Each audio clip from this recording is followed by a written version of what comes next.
Tax चोरी के आरोपों के मामले में आईटी डिपार्टमेंट ने तापसी पन्नू और अनुराग कश्यप समेत कई फिल्मी हस्तियों के घर और दफ्तर में छापेमारी की।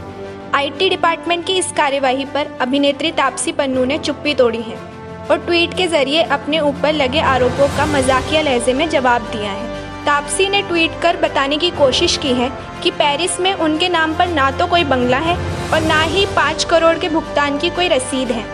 उन्होंने यहाँ तक कहा कि उनकी संपत्ति पर 2013 में कोई छापा नहीं पड़ा था। साथ ही उन्होंने वित्त मंत्री के आरोपों का जवाब दिया है और कहा कि अब वह इतनी सस्ती नहीं है। तापसी पन्नू ने सिलसिलेवार तरीके से ट्वीट कर बताया कि आईटी विभाग द्वारा किन चीज़ों की छानबीन हुई है। उन्होंने कहा कि 3 दिनों में मुख्य रूप से 3 चीज़ों की छानबीन की गई है। पहले ट्वीट में तापसी ने कहा, बंगले की चाबी जो मैं जाहिर तौर पर पेरिस में रखती हूँ क्योंकि गर्मियों की छुट्टियाँ होती हैं।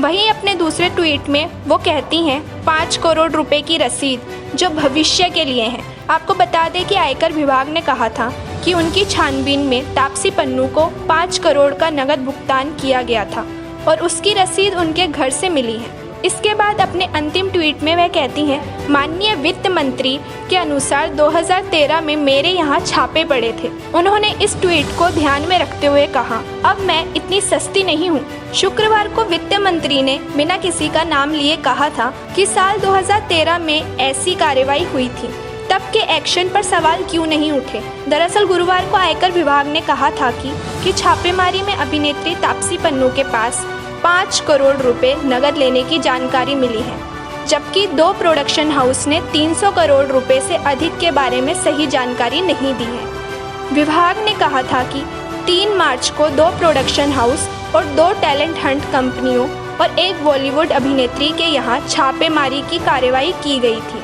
छापेमारी मुंबई, पुणे, दिल्ली और हैदराबाद में की गई। जिस ग्रुप पर यह छापेमारी की गई वह group motion picture, web series, acting, direction और सेलिब्रिटीज़ के टैलेंट मैनेजमेंट का काम करती है।